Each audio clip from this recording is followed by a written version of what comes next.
They say a mother's love is the strongest force in the world, but even that couldn't save Teyana and her son from the man she once trusted with her life. Marcus was everything she had ever wanted: charming, successful, and devoted. For 3 years, he played the perfect fiancé, the doting father figure to little Cairo, the kind of man women dream about. But behind closed doors, the cracks were already showing. A temper just beneath the surface. A possessiveness disguised as love. A darkness waiting for the right moment to take over. How does love turn into obsession? How does trust twist into control? And what happens when the warnings we ignore become the tragedies we can't escape? Before we dive into this chilling case, make sure to like this video and subscribe for more true crime stories that reveal the darkest corners of love, lies, and murder. Teyana Briggs had always been a fighter. Born and raised in Houston, Texas, she learned early on that the world didn't hand out kindness easily, especially to black women. Her mother, a worn-out nurse who had spent decades working night shifts, taught her the importance of independence. "Never let a man think you need him," she would say, a lesson Teyana took to heart. But life had a cruel way of testing that belief. At 22, she fell in love with Cairo's father, Jamal, a smooth talker with big dreams but no follow-through. What started as a passionate romance quickly spiraled into something toxic. The first time he hit her, he swore it would never happen again. The second time, she told herself it was stress, a bad day. By the third, she knew she had to leave. She packed her bags while Jamal was out, took Cairo, and never looked back. Starting over wasn't easy. Teyana worked long shifts as a nurse, sometimes pulling double duty just to afford daycare and their tiny 2-bedroom apartment. There were nights she came home exhausted, barely able to keep her eyes open as Cairo tugged on her scrubs, wanting to play. But she never complained. She was determined to give her son a life far from the chaos she had known. On social media, Teyana became a beacon of resilience. She posted about her journey, how she had escaped an abusive past, built a career, and learned to love herself again. Her followers admired her strength, the way she turned pain into motivation. She spoke about faith, healing, and self-worth, inspiring women who had walked the same dark road she once had. But behind the motivational quotes and bright smiles was a woman still healing, still searching for the love she had never truly known. And then came Marcus Lattimore. He was the kind of man that made women stop and stare, a strikingly handsome 33-year-old businessman with confidence that filled any room he walked into. He owned a chain of successful car dealerships, drove luxury cars, and wore designer suits like they were made just for him. When he spoke, his deep voice carried the kind of authority that made people listen. He was smooth, attentive, and most of all, persistent. They met at a charity gala hosted by a mutual friend. Teyana had only gone to escape the monotony of work and motherhood for one night, sipping champagne in a black dress that hugged her curves just right. Marcus spotted her across the room and made his move, introducing himself with that signature smile that had melted countless women before her. At first, she was hesitant. Men like Marcus, successful, charming, too good to be true, came with a price. But he didn't just want her. He wanted Cairo too. He asked about him constantly, bought him gifts, took him to basketball games. "A boy needs a strong male figure," he would say, positioning himself as the father Cairo never had. Teyana fell fast. Marcus made her feel protected in a way she had never known. He spoiled her with expensive trips, diamond bracelets, and candlelit dinners at the most exclusive restaurants. When he proposed, it wasn't just a ring, it was a spectacle. A 5-carat diamond, a rooftop dinner under the stars, and a photographer capturing every moment. The video went viral, captioned, "Black Love Goals." Teyana believed she had finally won. That all the pain, the struggle, it had led her here. To this man. To this love. What she didn't see, what no one saw, was the darkness lurking beneath the grand gestures. The way Marcus's grip tightened just a little too much when they held hands. The flicker of something dangerous in his eyes when another man so much as looked at her.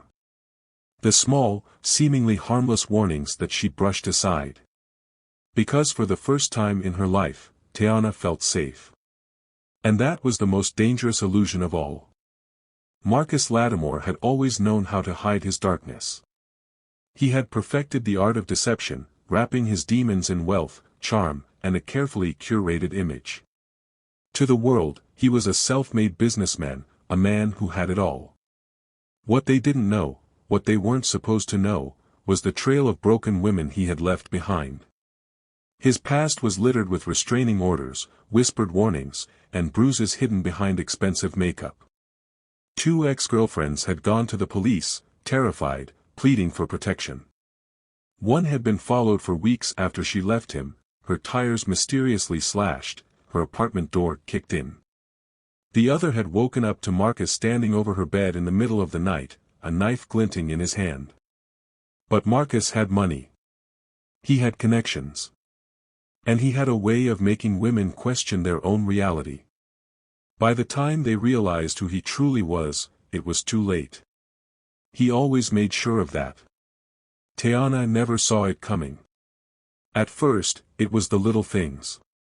The way Marcus always had to know where she was, who she was with, what time she'd be home.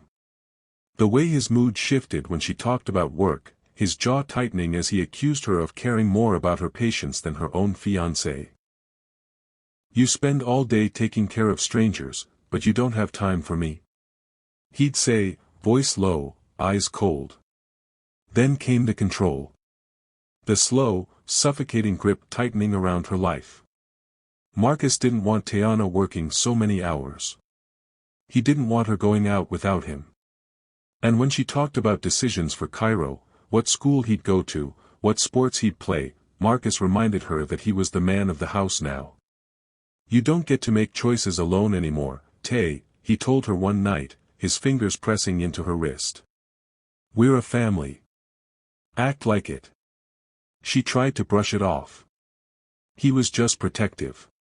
He loved her too much, that's all. But love wasn't supposed to feel like this. Love wasn't supposed to check your phone when you were in the shower. Love wasn't supposed to make you feel like a prisoner in your own life. The isolation came next. Marcus didn't like her best friend, Ayana.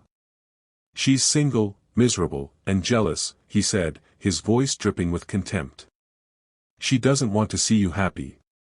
One by one, he cut Tiana off from the people who truly cared about her. Family visits became rare. Calls went unanswered. The world she had built for herself, her independence, her freedom, began to shrink until all that was left was Marcus. Tiana knew something was wrong, but she had worked too hard to believe that her perfect life was a lie. She had told the world that she had finally found her happy ending. How could she admit she was wrong? Then came the night he tried to kill her. It was late, past midnight. They had been arguing, something about Cairo, about how Marcus thought she let the boy run all over her instead of disciplining him the way a real father would.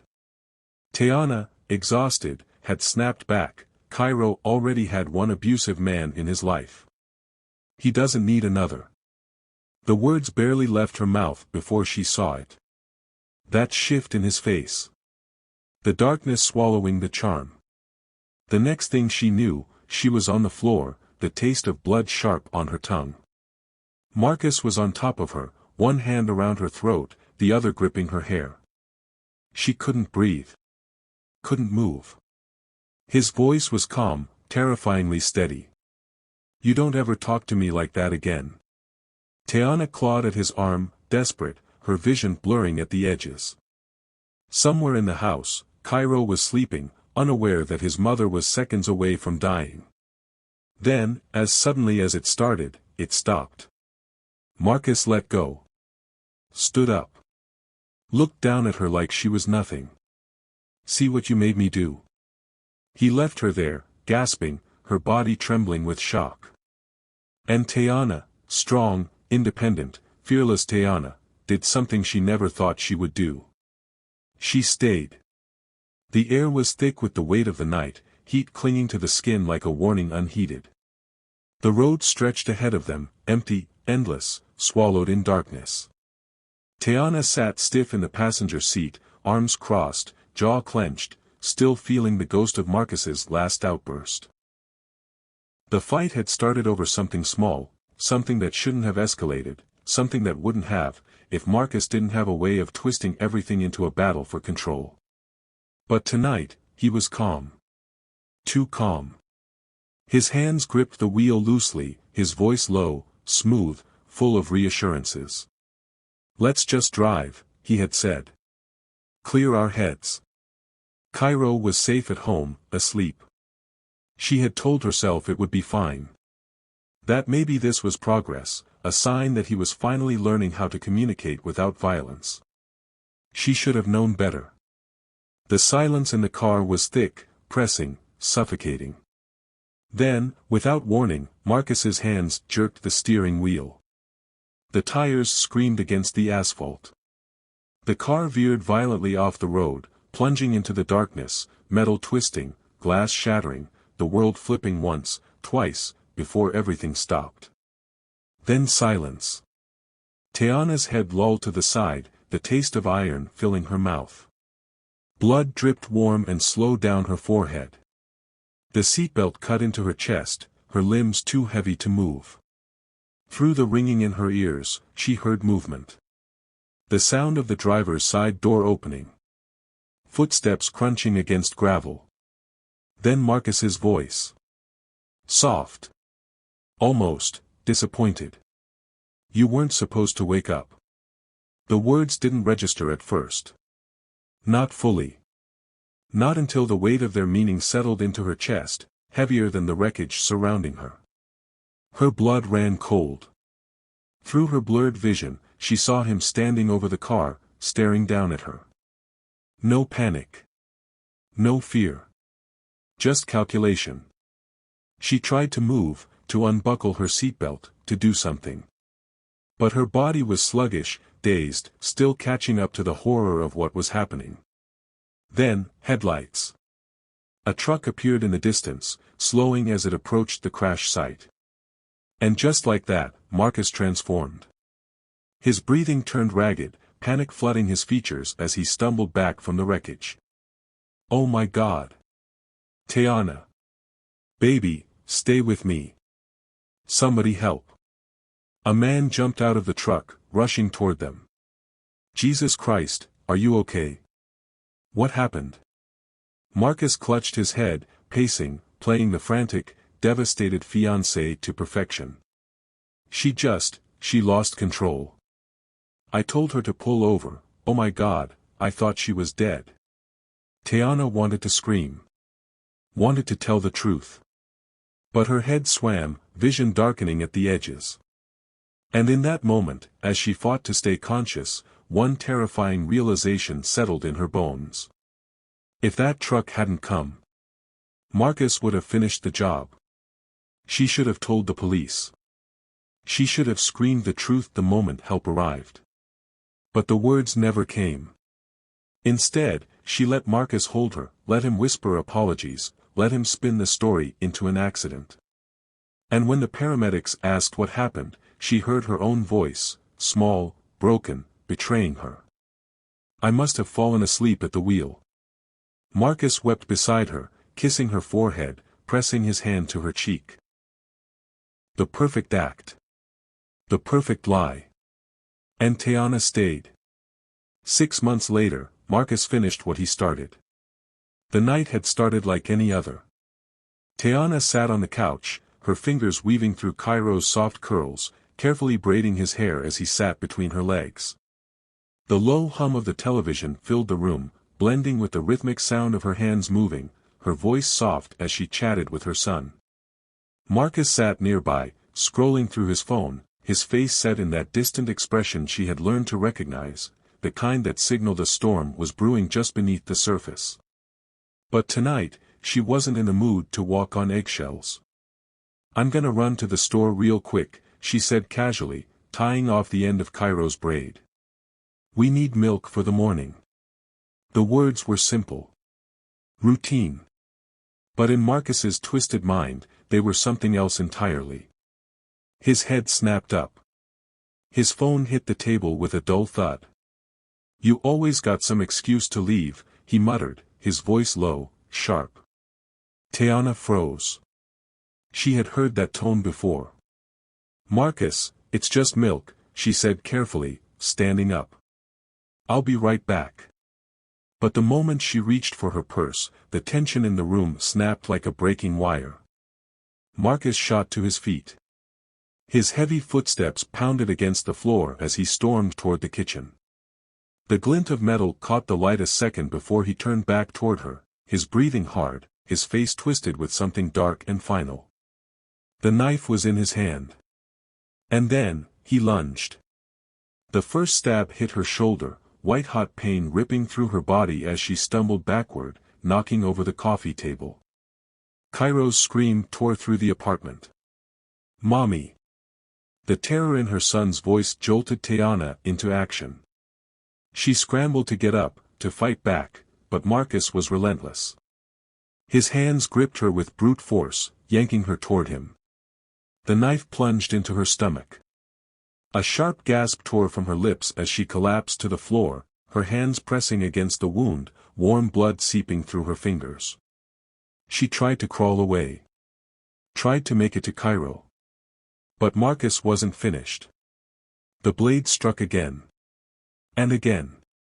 Her arms, her chest, anywhere she tried to shield herself. Her vision blurred. The pain became distant, as if her body was floating away from it. She could hear Cairo sobbing behind a locked door, his small voice on the phone, begging for help. She wanted to tell him it was going to be okay. That she loved him. But all that came out were gasps of pain. And then, everything faded. By the time the police arrived, the apartment was silent except for the distant sound of sirens and a child's muffled cries from behind a locked bedroom door. Marcus sat on the couch, his body eerily still, his hands and clothes drenched in blood. The knife rested loosely in his grip, his fingers curled around the handle like it was an extension of himself. When officers burst in, weapons drawn, shouting commands, he barely reacted.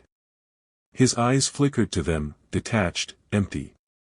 "She wouldn't listen," he muttered, his voice flat, almost confused. As if he truly believed she had brought this upon herself. As if this was love. The murder of Teyana Briggs shattered the illusion of the perfect love story she had once shared with the world. What had seemed like a fairy tale had ended in blood, leaving behind a devastated child and a community drowning in grief and rage. News of her death spread like wildfire. Within hours, her face was everywhere, on television screens, social media timelines, and breaking news alerts. The woman who had once inspired thousands with her strength, resilience, and devotion to her son had become another tragic headline. Beloved nurse and mother killed by fiancé in brutal attack. Her followers flooded the internet with sorrow and disbelief. They scrolled through her old posts, searching for signs they had missed. The smiling photos, the captions about faith and perseverance, had they been desperate affirmations, whispered in the dark as she fought to convince herself that love would win. And then came the questions. Why did she stay? Why didn't she report him after the first attack? Why did she let him back into her home, her life, her son's world? Some called her a victim of manipulation, a woman trapped by love and fear. Others, colder in their judgment, accused her of ignoring the obvious, of signing her own death sentence the night she chose to stay. Then, the 911 call was released. Cairo's small, trembling voice echoed through the world. "Please help. My mom is bleeding. He hurt her. He hurt her bad." The country listened in horror as the 8-year-old, locked in his bedroom, sobbed through the phone, begging for someone, anyone, to come save his mother. But by the time help arrived, it was too late. As investigators dug deeper, a chilling pattern emerged. Marcus had a past, one filled with restraining orders, accusations of abuse, and a disturbing history of control over the women in his life. Yet none of it had been enough to stop him. Then came the most damning revelation. Weeks before the murder, Marcus had quietly taken out a $500,000 life insurance policy on Tiana. A move that, in hindsight, made it clear, he had always planned for this ending. The case ignited national outrage, sparking debates about domestic violence, financial control, and the terrifying reality that for many women, leaving isn't as simple as walking away. Friends, family, and strangers alike were left wondering the same haunting question. Could Tiana have been saved if she had spoken out after the first attack? Or had Marcus Lattimore always intended to finish what he started? The trial of Marcus Lattimore was swift, but the wounds he left behind would never fully heal. Prosecutors wasted no time painting him for what he truly was, a narcissistic, violent predator who preyed on strong women, breaking them down piece by piece until they had nothing left. They exposed his history, the restraining orders, the calculated way he isolated Tiana, the life insurance policy he had taken out just weeks before her murder. Every detail was a chilling reminder that Tiana had never stood a chance. But the most gut-wrenching moment of the trial came when Cairo took the stand. The courtroom fell silent as the 8-year-old, his small frame swallowed by the witness chair, gripped the microphone with trembling hands.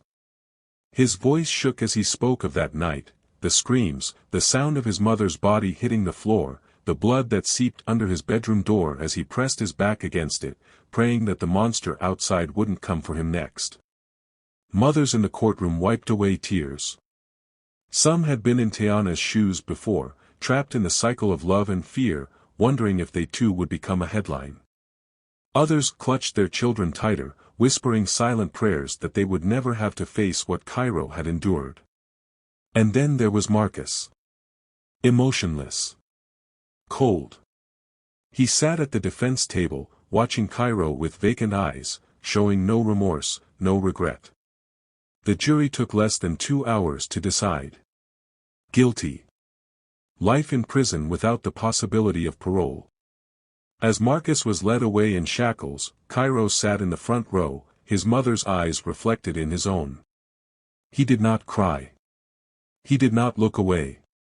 He watched as the man who had stolen everything from him disappeared through the door, never to walk free again. Marcus never looked back. Love should never cost a life. Yet for Tiana Briggs, it did. She saw the warning signs, felt the danger creeping in, but like so many before her, she held on to hope. Hope that love could change a man. Hope that the worst was behind her. Hope that staying was safer than leaving. But in the end, love didn't save her. It killed her. Her story is a devastating reminder that abuse rarely stops, it escalates.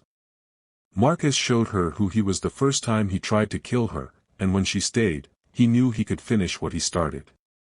How many others are living in that same silence, trapped in a cycle of manipulation and fear, waiting for a tragedy they could prevent? What do you think? Should Tiana have left after the first attempt? How can we protect victims before it's too late? If this story shook you, like and subscribe for more cases exploring the darkest intersections of love, control, and murder.